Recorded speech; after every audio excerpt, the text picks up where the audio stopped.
about how to resist and to fight attempts by powerful institutions and individuals to intimidate human rights defenders, anti-corruption fighters, and people working on extractive issues through the use of court action against them, SLAPP suits, and also the abuse of the criminal justice system by using the police to activate various criminal law provisions, like spreading fake news through the internet and stuff like that.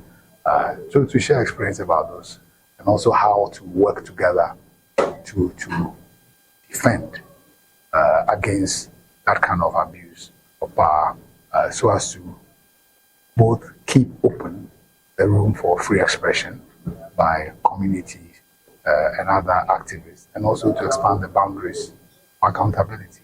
This actually is not a meeting on artisanal miners.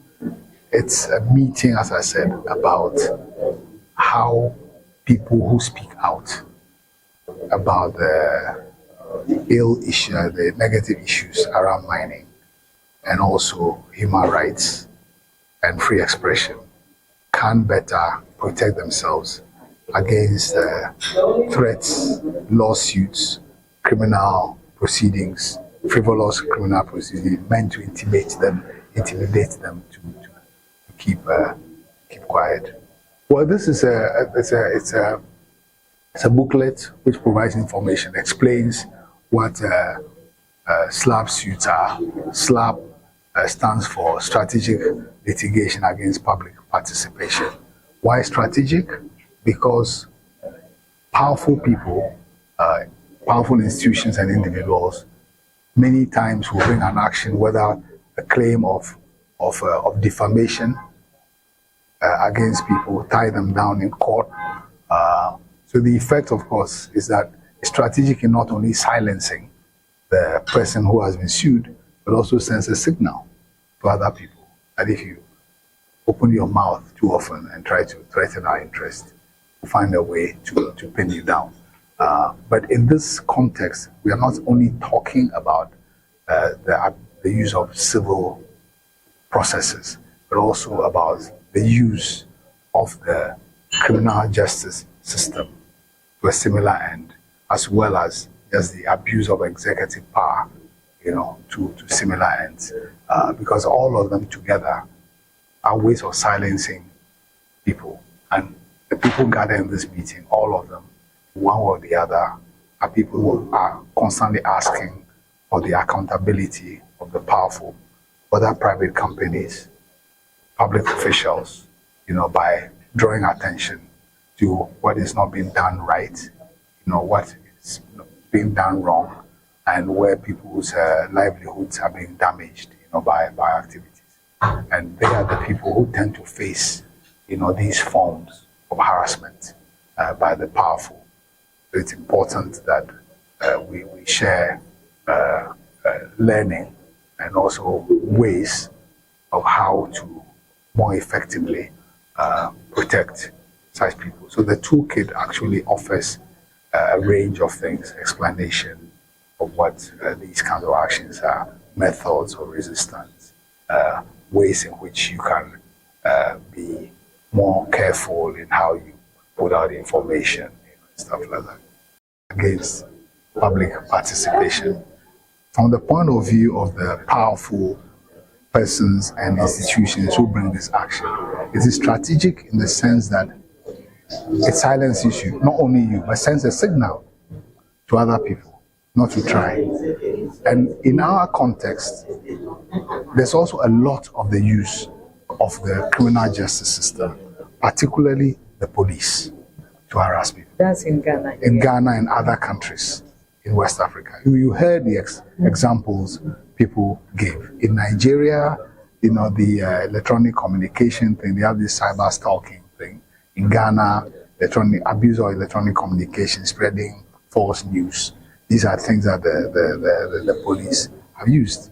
And of course, the police will arrest you. It doesn't have to end up in court, but the go come arrest you on Friday, lock you over the weekend, give you bail, and so on and so forth. So there's that experience which ends up silencing people. Human rights defenders, people want to just, shine transparency on accountability of power holders.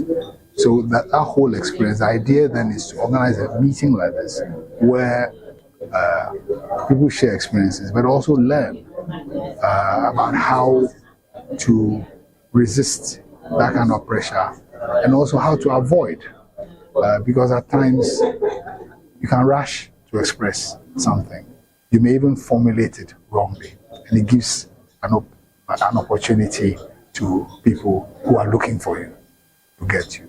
And also, importantly, to lay the basis for working together, resource sharing, experience sharing, and to see how support mechanisms can be created. Because let's face it, there are other kinds of professionals whose work will be important in being able to resist, whether it's through training workshops, whether it's through having lawyers who do pro bono work, and so on and so forth. So at the end of the day, we are hoping that we'll lay the basis for how human rights defenders, people who are defending free speech, anti-corruption activists, can build protection against slap suits and also abuse of the criminal justice process, and so as to, at the end, strengthen and protect the space for free expression. I think that it would be great if instantly we can generate that, but the reality is that this is meant to lay the foundation for building that kind of network. Our colleagues from Southern Africa, they have in the region organizations that offer support. There are also international organizations that offer support. So part of the experience here, of course, the sharing here will be to let people know what is available beyond their countries.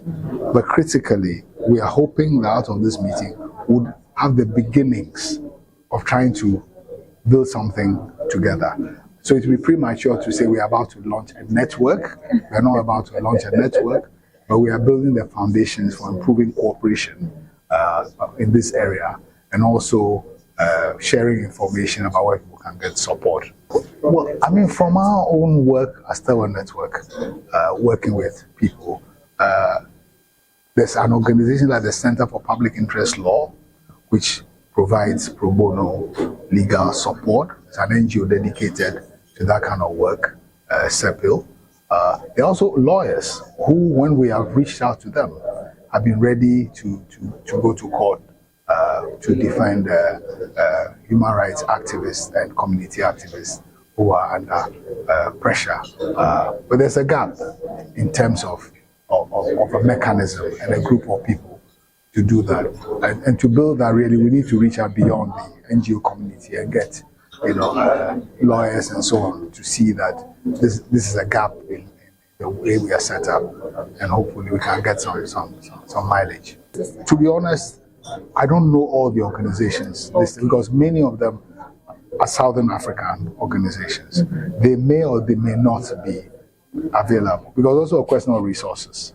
Okay, if you are providing support in Ghana, let's say from South Africa, at times you may need to be physically present. Okay. Yeah. Can you come to court from South Africa and so on? So there are issues, but there are ways in which support can be offered through online training, advice, and so on. And the whole point really is to create a mechanism for sharing support for defense against slap suits. And necessarily at some point, I think we in the West Africa region will have to take some lessons from the Southern African colleagues.